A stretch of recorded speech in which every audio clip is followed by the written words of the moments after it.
네, 3월 28일 월요일장 마감됐습니다. 지금부터는요, 조금 더 종목별로 자세하게 내일장 대비 전략 세워보겠습니다.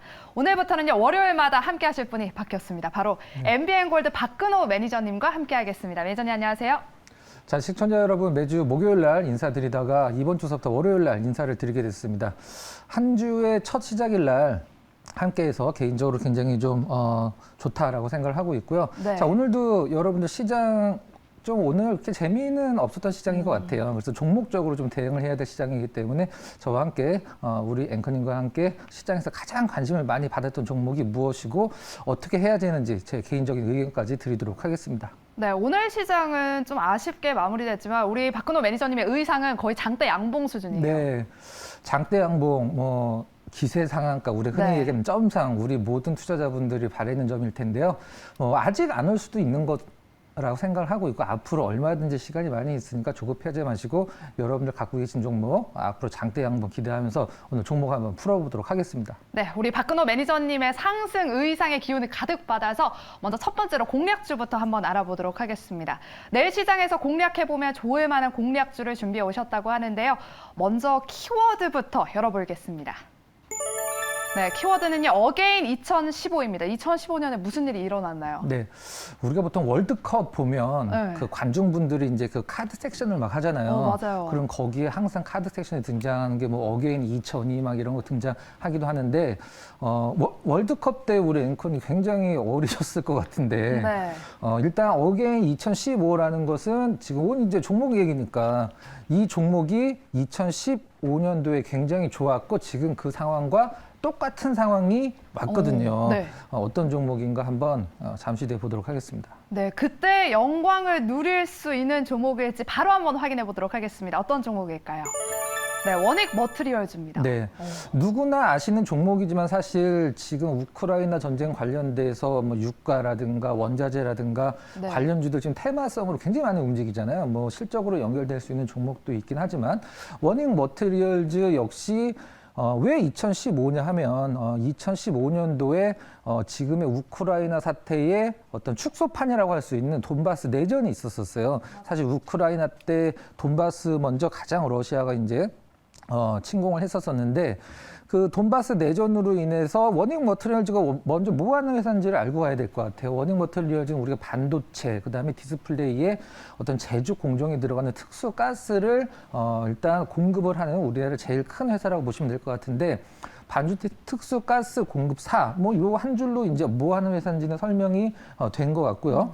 지정학적 이슈, 지금 현재 우크라이나 이슈로 반도체형 희귀가스 가격이 굉장히 많이 오르고 있습니다. 지금 뭐 유가 올라가니까 오늘 SO에 올라갔죠. 그 다음에 다른 원자재 가격 올라가니까 원자재 관련주들, 철강, 유럽 어떤 제일 큰 철강 회사가 그 폭파가 되면서 폭격을 맞으면서 망가지니까 이제 철강주들도 이제 철강 가격 오를 거로 생각해서 올라가고 목재 가격 올라가고 밀 가격 올라가고 음식료 다 올라가고 뭐 참치까지 올라가요 요즘에는. 근데 맞아요.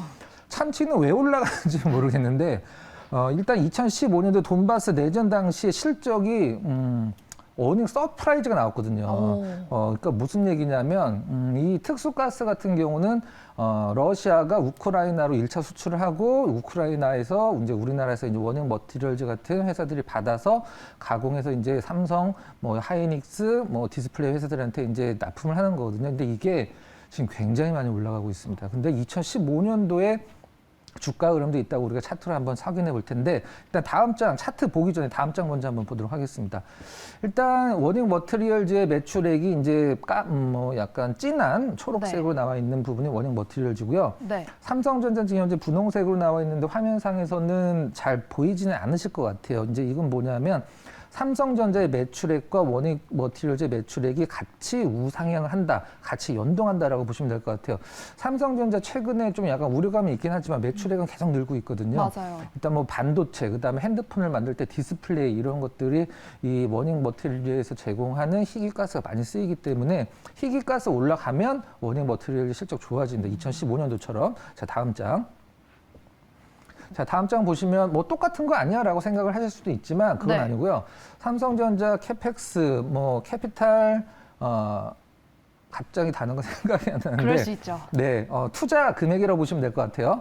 워닝 머티리얼즈 매출액이 어떻게 변하는지. 워닝 머티리얼즈의 매출액은 계속적으로 우상향하고 있지만 가장 중요한 것은 무엇이냐면 안 보이지만 제가 손으로 한번 그려보도록 할게요. 워닝 머티리얼즈가 계속 약간의 휩소는 있긴 하지만 계속 우상향하면서 올라가고 있죠. 계속 올라가고 있습니다. 근데 그럼 삼성전자의 매출액과 워닝 머티리얼즈의 매출액이 같이 연동한다라고 생각을 했을 때 앞선 자료에서 보듯이 이 삼성전자의 투자 금액이 줄어들었을 때, 투자 금액이 확확 줄어들었을 때도 워닝 머티리얼즈의 매출액은 굉장히 견조했다. 이 부분 참고를 분명히 해야 될 것 같고요. 다음 장 한번 보도록 하겠습니다. 자, 요게 이제 중요한 부분이 이제 희귀가스 보통 이제 세 가지가 있습니다. 네온, 크립톤, 제논인데 네온 같은 경우는 이제 우리가 보통 반도체의 노광 공정에서 쓰이는 부분이라고 보시면 될 것 같고요. 크립톤과 제논은 일단 식각 쪽에서 쓰이는 어떤 희귀가스라고 보시면 될 것 같습니다. 이게 지금 최근에 이 워닝 머티리얼즈가 수입을 해서 우리나라 뭐 IDM이라고 보통 얘기하는 삼성전자, 하이닉스, 디스플레이 회사들한테 납품한 희귀가스 가격인데 굉장히 많이 올랐죠. 너무 많이 오르고 있습니다. 근데 이렇게 됐을 때가 2015년도거든요. 워닝 머티리얼즈를 월봉으로 해서 2015년도 것까지 볼 수 있게 한번 좀 보여주시면 그때 워닝 머티리얼즈가 얼마나 올랐는지 여러분들이 한번 눈으로 확인을 하실 수가 있을 것 같은데 차트를 볼 수 있으면 잠깐 좀 한번 보여주셨으면 좋겠어요. 네, 월봉으로 아주 길게 보여주시면 워닝 머티리얼즈가 2015년도에 굉장히 많이 올랐거든요. 아마 이때 월봉이면은 2015년 여기가 지금 그 2022년이거든요. 여기 네, 엄청 많이 그러네요. 올랐죠. 네. 그때 이제 희귀가스가 가격이 약간 그때랑 워닝 머티리얼즈의 지금 사업 구조가 틀리긴 한데 저때 당시 워닝 머티리얼즈가 지금과 똑같은 어떻게 보면 지금보다 훨씬 덜한 돈바스 내전으로 인해서 희귀가스 가격이 올라가면서 워닝 머티리얼즈가 이 가격적 이제 뭐 희귀가스가 가격이 올라가면 수입을 해야 되잖아요.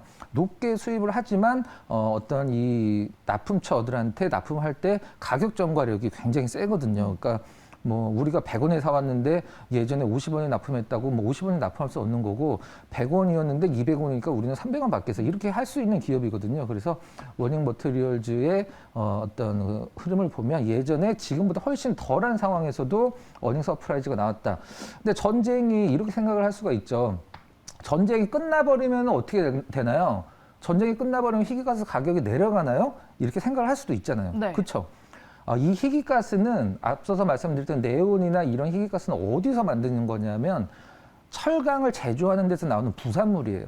그렇기 때문에 지금 현재 우크라이나에 있는 뭐 근처에 있는 그 철강 기업들이 공장이 폭격당해서 부서졌잖아요. 그걸 단기간에 복구를 할 수가 없는 거죠. 그렇기 때문에 이 희귀가스 가격은 전쟁이 끝나더라도 절대 뭐 센티멘탈적으로 올라간 것도 있긴 하지만 철강 회사들이 다시 어떤 공장을 가동하기 전까지는 굉장히 가격적으로 쇼티지가 날 가능성이 높다라고 보시면 될 것 같습니다.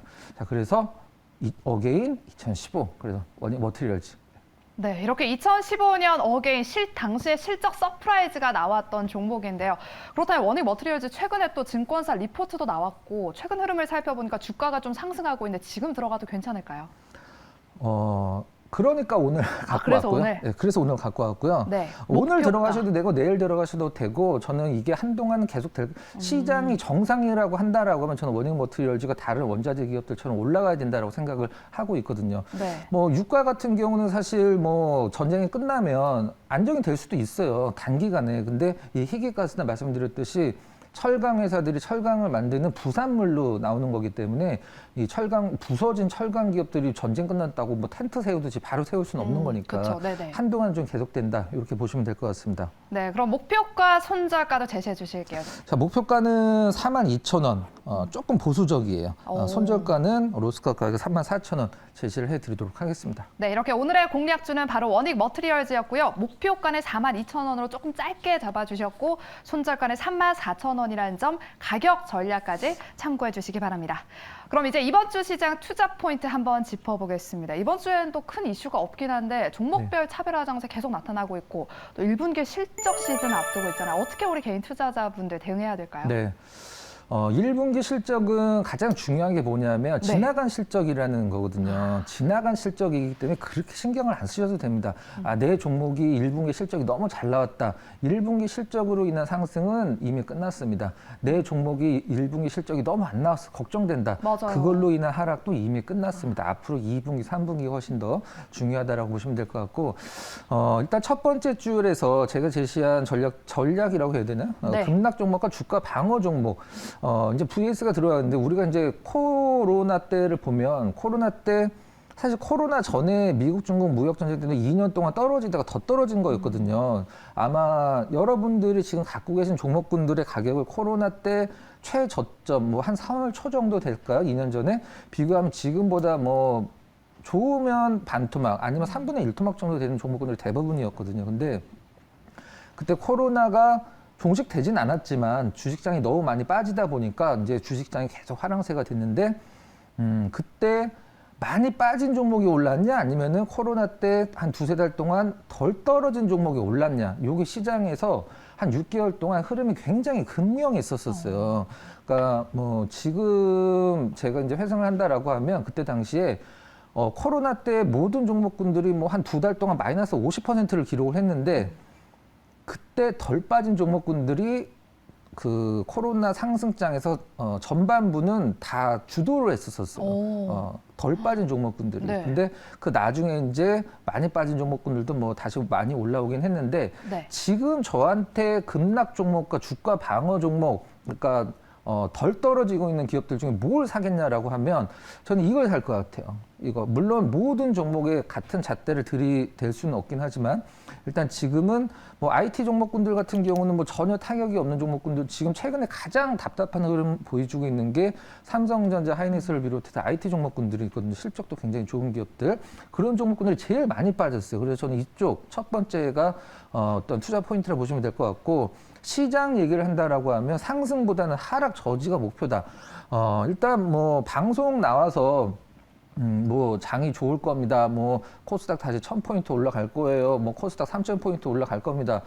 뭐 얘기는 하긴 쉽고 그렇게 생각하는 게 마음은 편하지만 사실 왜 그래야 되는지를 설명을 하라고 그러면 사실 그거 설명할 사람 별로 없거든요. 왜 3000 가고 왜 1000 가야 되는데 물론 코스피가 4000, 5000 갈 수도 있고 뭐 코스닥이 2000, 3000 갈 수도 있는 거거든요. 근데 지금 잡금의 사태를 봤을 때 뭔가가 이 시장을 떨어뜨리는 이유가 상세가 됐을 때 첫 번째는 우크라이나가 될 가능성이 높고 그 다음에 뭐 미국 시장은 금리 인상 발표 나고 오히려 시장이 좋았던 부분, 시장이 예상했던 부분, 뭐 우리 그거 뭐 다 알고 있었어, 뭐 이런 느낌이죠. 사실 그거는 뭐 하루의 일이고 금리 인상이 계속 된다라고 하면 교과서적인 부분을 배제를 하더라도 시장에 대한 유동성이 사실 좋을 수는 없기 때문에 네. 시장 전체에 기대는 어떤 그 이런 말이 있거든요. 강세장에서 얻은 가짜 실력이라는 뭐 책도 있어요. 그러니까 코로나 때 1년 동안 올랐을 때 주식 사기만 하면 오르니까 난 주식 천재인가 봐 이렇게 생각하시는 분들 계셨었는데 지금은 철저하게 종목을 분석을 하고 좋아질 수 있는 기업들을 찾아내는 어떤 게임의 시장이지 시장이 좋다라고 해서 어떤 그 내 종목이 얻어 걸려서 올라가는 시장은 절대 안 온다라고 생각을 하고 있습니다. 그러니까 여러분들이 지금 갖고 계신 종목에 대한 확신이 있어야 된다라고 생각을 하고 있고요. 거래량 같은 경우는 지금 예전부터 좀 그렇긴 했는데 미국 주식 그다음에 뭐 젊은 분들 같은 경우는 뭐 코인 이런 쪽으로 많이 빠져 있기 때문에 동학개미 운동은 사실 지금 다시 뭐 동학개미 운동이 전 시장을 올렸다라고 생각하진 않거든요. 가장 많이 산 게 뭐 삼성전자 이런 거니까. 근데 거래량 증가가 저는 최우선이 돼야 된다고 생각하고 있어요. 그럼 거래량 증가가 우선이 되려면 뭐가 우선이 돼야 되냐? 내가 지금 시장에 진입을 해서 돈을 벌 수 있겠다라는 시장이 와야 되거든요. 사실 좀 약간 뒤에 그런 건 느낌 뒤에 오겠지만 지금은 현명한 투자자들도 마찬가지고 우리가 흔히 얘기하는 주린이들도 마찬가지고 시장이 아직은 조금은 살펴봐야 될 것 같은 약간 이런 느낌이거든요. 네. 그래서 그건 외국인들도 마찬가지긴 합니다. 환율 문제도 있고 그래서 이 세 가지 정리를 하면 코로나 때와는 반대로 좀 급락 종목을 뭐 아무데나 그냥 급락한 종목 안 되고요. 좀 실적 늘어나는데 어이없이 빠진 종목. 그다음에 상승보다는 저는 개인적으로는 지수가 안 떨어지는 게 지금 최우선이다. 그다음에 거래량 증가가 되는 걸 좀 지켜봐야 된다. 이렇게 정리해 보도록 하겠습니다. 네, 이렇게 세 가지 포인트로 이번 주 시장 투자 포인트 짚어주셨습니다. 이번 주에는 낙폭 과대인 종목, 좀 많이 빠진 종목 위주로 한번 잘 살펴보시면 좋을 것 같습니다. 그럼 지금부터는 10개의 종목들 구체적으로 내일 시장에서 고스탑 한번 알아보도록 하겠습니다. 오늘 시장에서 핫했던 10개 인기 검색 키워드부터 열어보겠습니다. 네, 오늘 오전장에서부터 알루미늄 굉장히 강했고요. 이제는 또 부동산 정책 수혜주로 인테리어가 떠올랐습니다. 그리고 메타버스, 건설주, 일자리 관련주, 방산주, 로봇 관련주도 오늘 핫했는데요. 자세하게 10개 종목들 종가 바로 확인해 보겠습니다. 네, 다양하게 파란불, 빨간불 나타내고 있는데요. 자세하게 특징된 종목 코인스탑 한번 하나씩 알아보도록 할게요. 먼저 삼성전자 한번 살펴보겠습니다. 오늘 0.14% 소폭 하락 마감했습니다. 7만 원 선이 붕괴된 이후로 좀 지지부진한 흐름을 보이고 있는데 삼성전자 내일은 고일까 스탑일까요? 네, 일단 단기적으로는 그 의견을 드리도록 하고요. 단기적으로고요. 네, 중장기적으로는 네. 아직은 좀 판단하기 좀 이르다라는 생각입니다. 팩트만 먼저 말씀드리도록 할게요. 삼성전자의 단점을 먼저 말씀드리고 삼성전자의 장점을 말씀드리도록 하겠습니다. 네. 삼성전자의 단점, 일단 여러분들 다 아시겠지만 삼성전자는 스마트폰이랑 반도체가 있잖아요. 메모리는 워낙에 뻔하고 삼성전자의 캐시카우이기 때문에 앞으로 메모리 가격이 오른다 떨어진다 사실 삼성전자 주가의 큰 어떤 방향성을 결정할 거라고 생각하진 않습니다. 스마트폰의 판매량, 그다음에 비메모리, 파운드리 쪽의 사업의 진행, 이게 가장 중요할 텐데 전 세계에서 가장 많이 팔린 스마트폰 모델, 그러니까 애플이냐 삼성이냐가 아니라 애플의 아이폰 13, 13 프로 이런 것들을 다 종합을 해서 봤을 때 10개 중에 7개가 애플이에요. 10개 중에. 삼성은 6인가 7위에 딱 하나 있습니다. 그 뭐냐 하면 A13? A13 하나만 10개 중에 딱 하나 있고 나머지 다 애플이고 그 밑에 몇 개 좀 하나 있습니다. 이런 부분들 고스라고 많이 들어보셨을 거예요. 게임 오티마이징 서비스 관련돼서 지금 벤치마킹 어떤 테스트하는 그 기업들한테는 삼성 거는 이제 앞으로 모델을 빼버리는 사건까지 좀 있었었는데 가장 중요한 것은 여기서 가장 중요한 게 뭐냐면 AP죠, AP.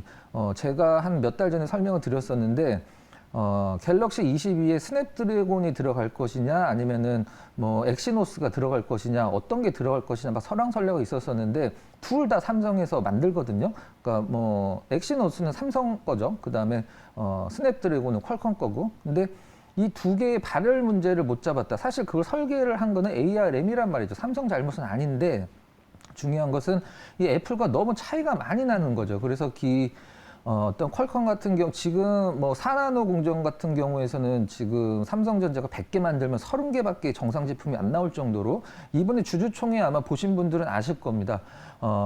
주주총회에서 이런 질문이 나왔죠. 진짜로 수율이 30% 정도밖에 안 되냐? 이거 그럼 팔면 뭐하냐? 팔면 손해인데 했는데 삼성전자 부사장인가요? 그분이 나오셔갖고 자세하게 말씀드릴 수는 없습니다. 이렇게 대답을 하시더라고요. 근데 이게 반대로 TSMC 같은 경우에 보면 수율이 거의 70%가 넘는 상황이에요. 그래서 이 파운드리 쪽에서 삼성이 가장 걱정하는 부분, 더 고객사를 끌고 와야 되는데 기존의 가장 큰 고객사 중에 하나였던 퀄컴이 3나노서부터는 TSMC에 맡길 수도 있어라는 코멘트들이 지금 나오고 있는 부분, 그런 부분들이 사실 시장에 우려감을 나타내고 있고, 사실 외국인들의 기관이 이제 지금 삼성전자 사야 돼 매수 이런 것들이 들어오기 좀 약간 힘든 부분이죠. 이 두 가지 단점, 스마트폰 쪽에서 작년 4분기는 애플한테 1등 뺏겼는데 올해 1분기에 아마 다시 1등을 전체 판매 대수 찾아오는 걸로 알고 있습니다. 자, 그럼 삼성전자의 장점은 무엇이냐? 그냥 삼성 두 글자. 자, 그 다음에 제가 준비한 차트 자료를 한번 잠깐 보면서 말씀드려보도록 할게요. 자, 요 주가 차트가 있는데 시청자 여러분 보이시죠? 이게 삼성전자 차트거든요. 네. 네, 앵커님 제가 미리 앵커님한테 말씀 안 드렸어요. 요 빨간색 선 있죠? 네. 자, 삼성전자 주가의 최고점, 빨간색 선의 최저점. 저 앵커님 쪽에서 삼성전자의 최고점, 빨간색 선의 빨간색 선 최고점, 삼성전자 최저점 최정확히 일치하죠. 네. 날짜까지 일치합니다. 날짜까지. 이 빨간색 선 뭘까요? 최저요. 요 빨간색 선이 뭘 나타내는 걸까요? 가장 중요한 거 환율이거든요. 환율이 일단은 환율이 내려가면 삼성전자 주가는 올라간다. 환율이 올라가면 삼성전자 주가는 내려간다.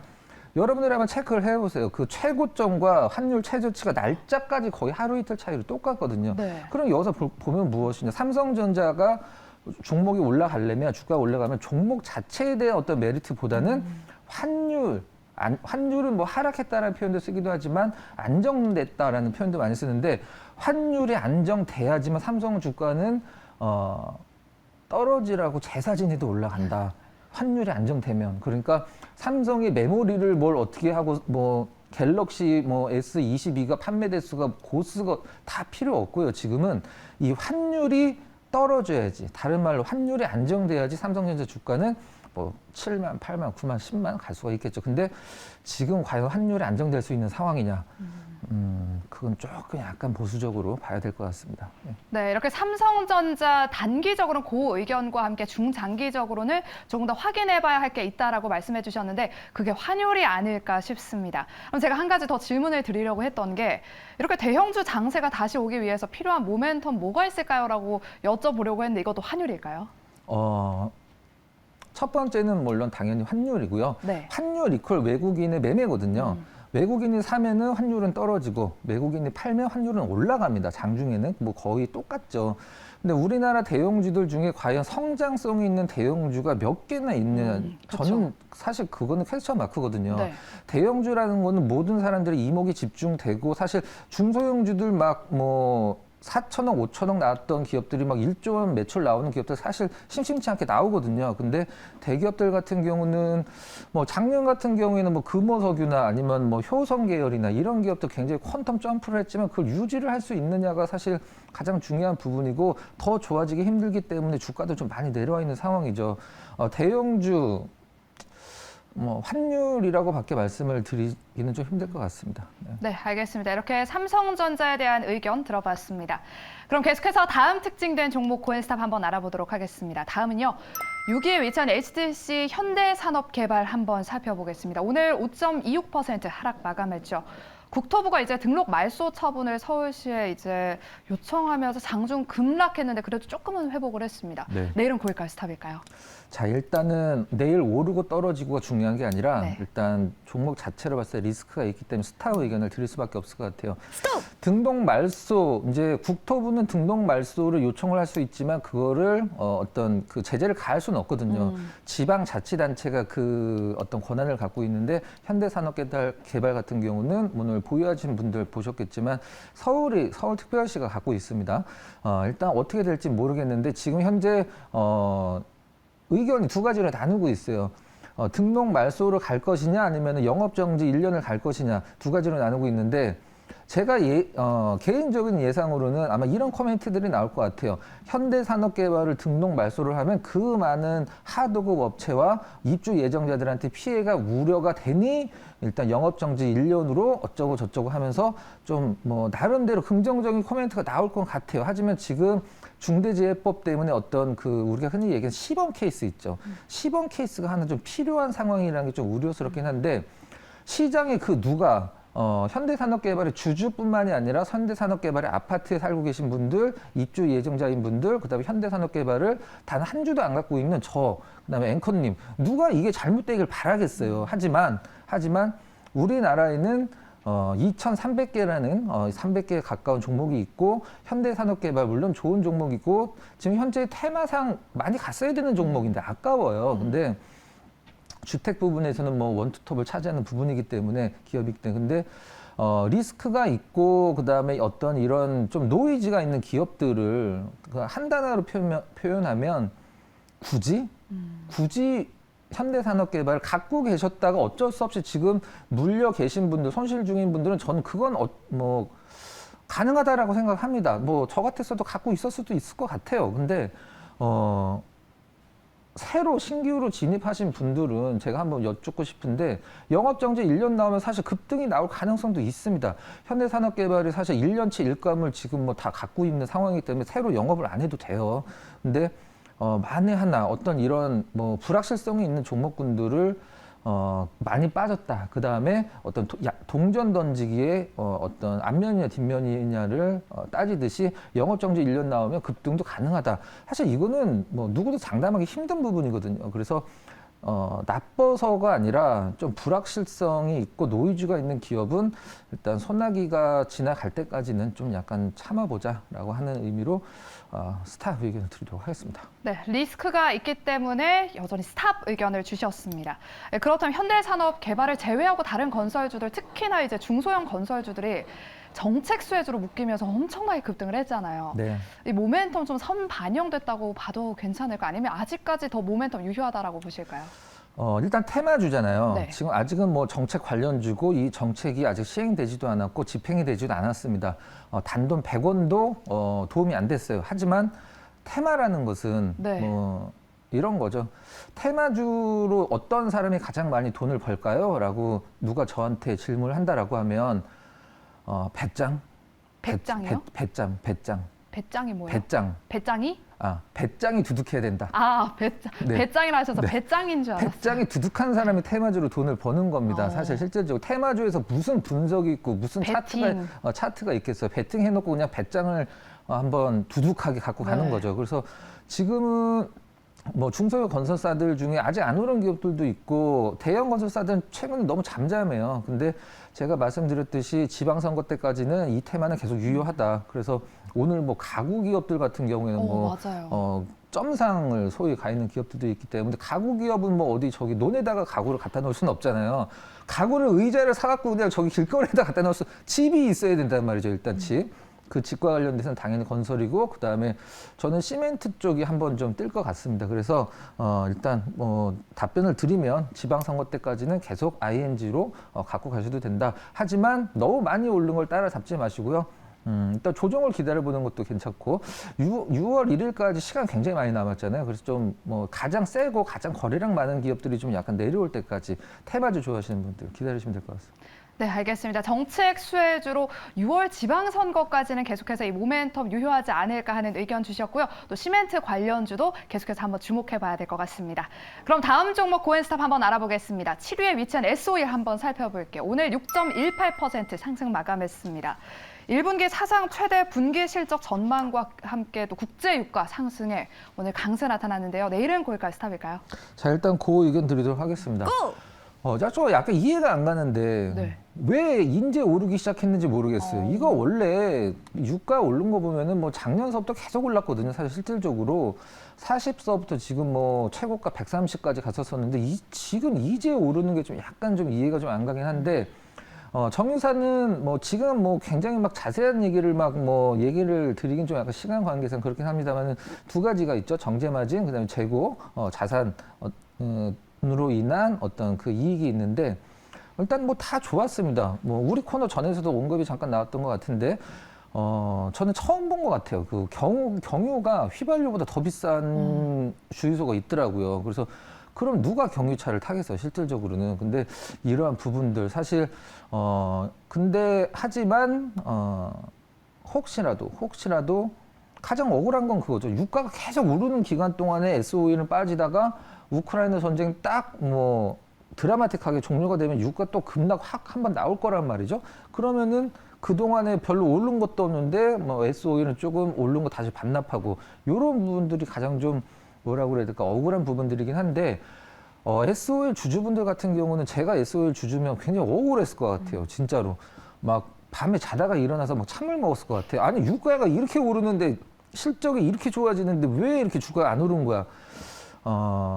SOL 주주분들은 전쟁이 안 끝나길 좀 돌아가시는 분 없이 전쟁이 조금 한동안 좀 약간 지지부진하게 끝날랑 말랑 하는 걸 좀 바라실 것 같긴 한데 아무튼 뭐 실적 좋아진 거에 비해서는 사실 1도 오른 게 별로 없습니다. 이제 뭐 전고점 살짝 넘었어요.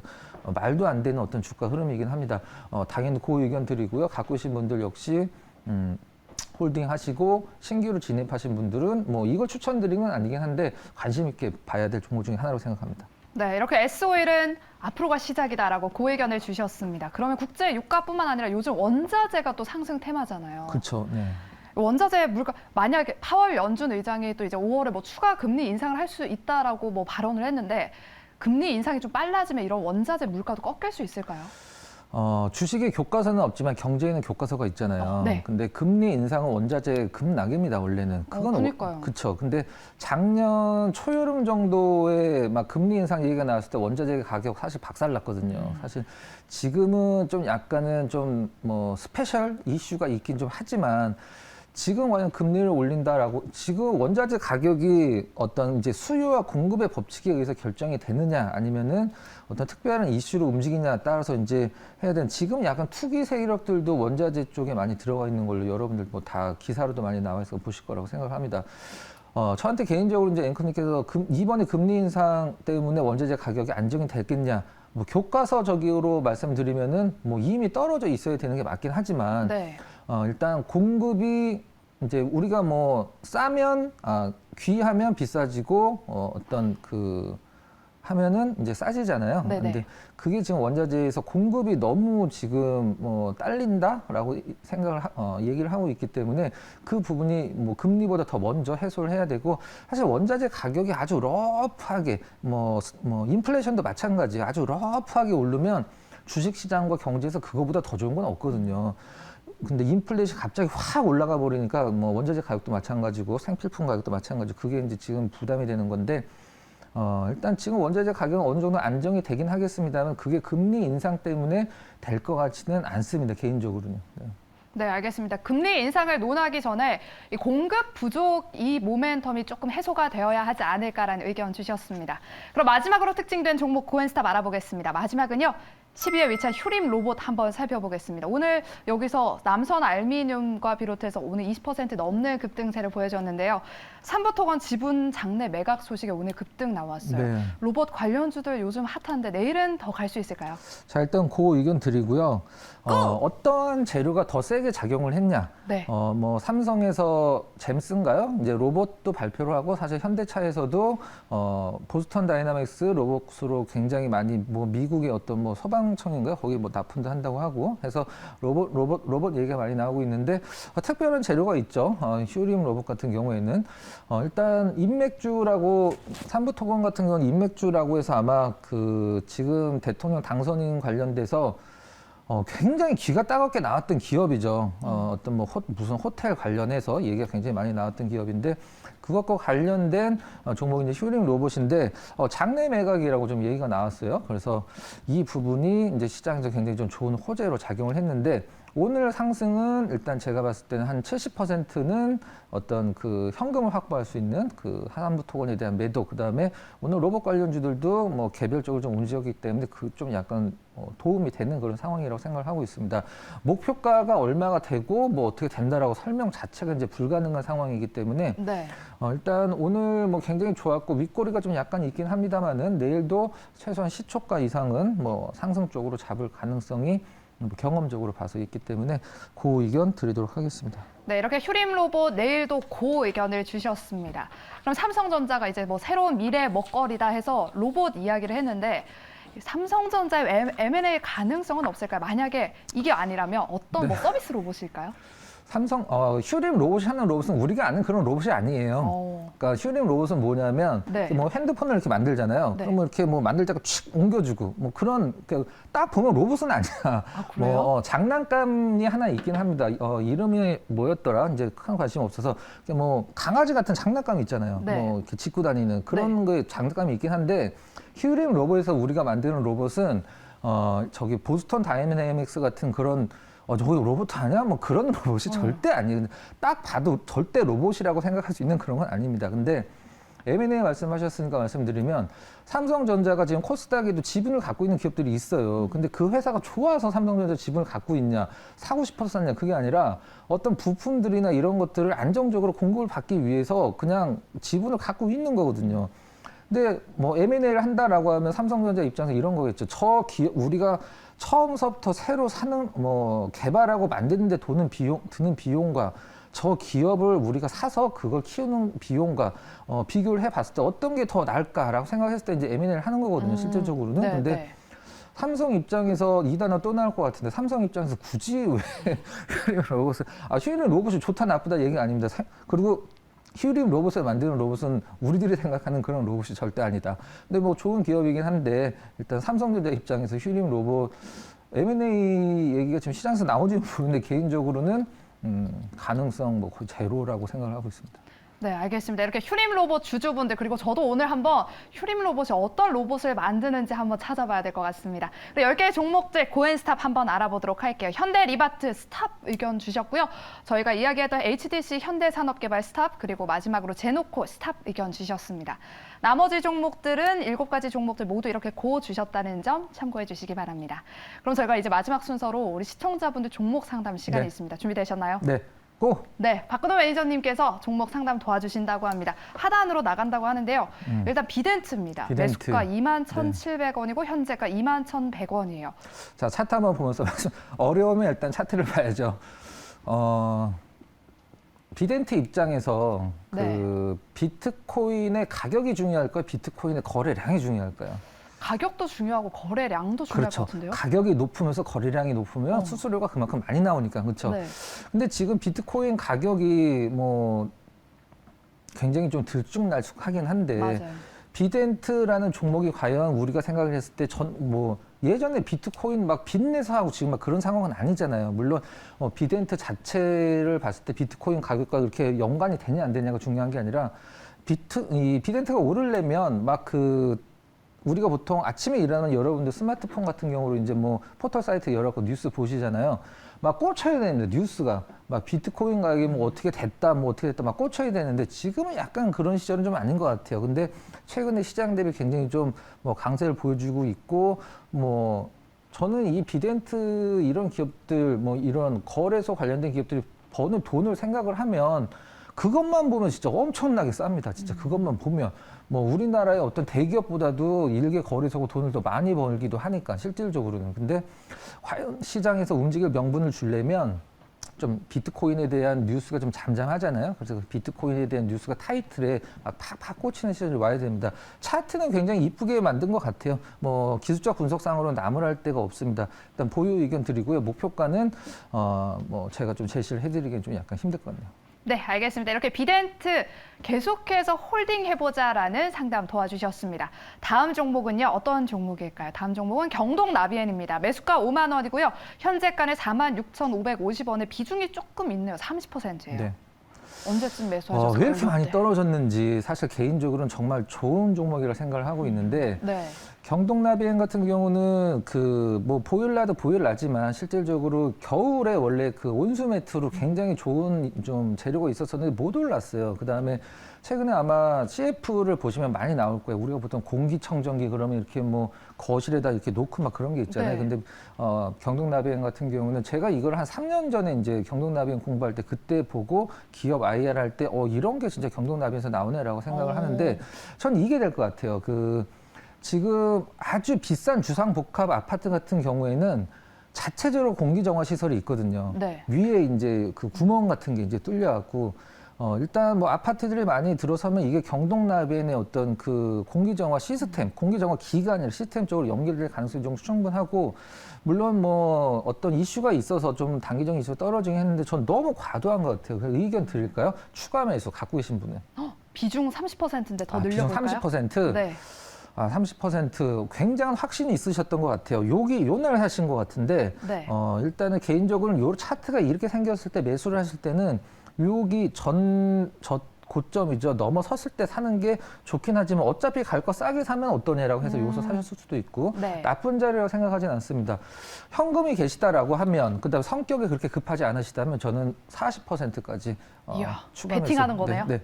알겠습니다. 이렇게 경동나비엔 계속해서 보유해보고 혹시나 이보다 비중이 작다라면 추가 매수도 고려해보자라고 상담 도와주셨습니다. 네, 저희 시간 관계상 상담 여기까지 진행하도록 하겠고요. 저희가 준비한 순서 여기까지입니다. 우리 MBN골드 박근호 매니저님은 다음 주 월요일 이 시간에 다시 찾아올게요. 오늘도 함께해 주신 여러분 고맙습니다.